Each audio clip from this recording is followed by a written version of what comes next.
रायगड जिल्ह्यात वनवाचे सत्र अद्यापही कायम असून शेतकऱ्यांना मोठा फटका बसत आहे। महाड तालुक्यातील शिरसवणे गावात एका शेतकऱ्याचे मोठे नुकसान झाले आहे।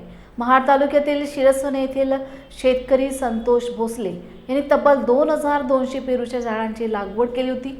यावर्षी चांगले उत्पन्न मिळेल या आशेवर ते होते, मात्र अचानक लागलेल्या वणव्याने त्यांच्या स्वप्नांवर पाणी फिरले। या भीषण आगीत सुमारे 700 पेरूची झाडे जळून खाक झाली असून लाखोंचे नुकसान झाले आहे। शेतकऱ्यांच्या तोंडाशी आलेला घास अक्षरशः वणव्याने हिरावून घेतलाय। त्यामुळे संतोष भोसले हे शेतकरी पूर्णपणे हतबल झाले असून त्यांनी शासनाकडे मदतीची आर्त हाक दिली आहे। मायबाप सरकारने तात्काळ नुकसान भरपाई द्यावी अशी मागणी त्यांनी केली आहे। राहणार शिरसवणे, तालुका महाड, जिल्हा रायगड। मी या ठिकाणी जवळजवळ 3 एकरामध्ये पेरूची लागवड केलेली आहे। पहिलं पीक घेऊन झालं, आता हे दुसरं वेळचं पीक आहे।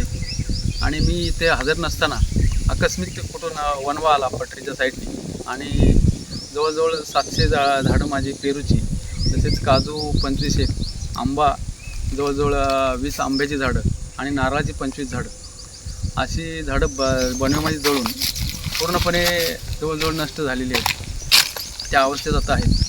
तर माझं शासनाला एवढंच मत आहे की आता जवळजवळ माझ्या या 600 झाडांमधून मला जवळजवळ 4 ते 5 टन माल निघाला असता आणि हार्वेस्टिंगला आलेली बाग जळून खाक झालेली, सर्व फळं जळून खाली पडलेली अवस्थेत आहेत आत्ता। तर माझं शासनाला एवढंच म्हणणं आहे की या वणव्यामध्ये माझ्या पूर्णपणे जे ठिबक सिंचनची लाईन केली होती, लॅटरल वगैरे सर्व जळून खाक झालेले आहे। शासनाला एवढंच म्हणणं आहे की कुठंतरी मला ह्या नवीन म्हणजे आज सर्व तरुणाईला माझं आव्हान मी मागच्या न्यूजमध्ये केलंच होतं आपल्यामार्फत। तर माझं एवढंच म्हणणं आहे की मला कुठंतरी उभं राहण्यासाठी आर्थिक मदत थोडी काहीतरी व्हावी असं माझी शासनाला आव्हान असेल। ह्या वणव्याच्या संदर्भात हा वणव्याचा तर तालुक्यामध्ये, जिल्ह्यामध्ये हा तर हे चालूच आहे। तर माझं असं म्हणणं आहे की जसं फॉरेस्ट खातं एखाद्या वाघाने शेळी धरली किंवा जनावरं धरली, बिबट्यासाठी जसं फॉरेस्ट खातं काम करत आहे, तसं वणव्यावरती सुद्धा फॉरेस्ट खात्याने काम करून ह्या आम्हा शेतकऱ्यांना थोडीफार काहीतरी मदत करावी किंवा ह्याच्याकडे लक्ष द्यावं वणव्यांकडं, असं मला वाटतं। आपत्कालीन घटनेवरती जसं शासन मदत करतो तसं ह्याही वेळेस ह्या वणव्याच्या संदर्भात सुद्धा शासनाने काही मदत करावी अशी मी शासनाला विनंती करतो।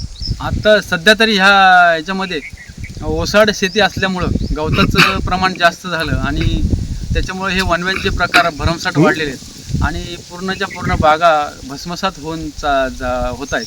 तरी याकडे जरा शासनाने लक्ष देऊन याच्यावर काय उपाय करता येतील आणि त्याच्यासाठी जनजागृती आणि लोकांमध्ये सतर्कता निर्माण होण्यासाठी काहीतरी कार्य करावं असं मला वाटतं। कारण याच्यामधून उत्पन्नाचं सोर्स, जे उत्पन्नाचं साधन, जे फळबागेकडे आता कोकणातला शेतकरी वळतोय, त्याच्या ज्या उमेद आहेत त्या संपुष्टात येतील अशा गोष्टींमुळं।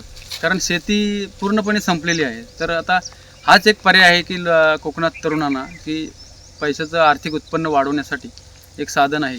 तर ह्या वणव्यासाठी काहीतरी प्रथमोपचार करण्यात यावे शासनाकडून।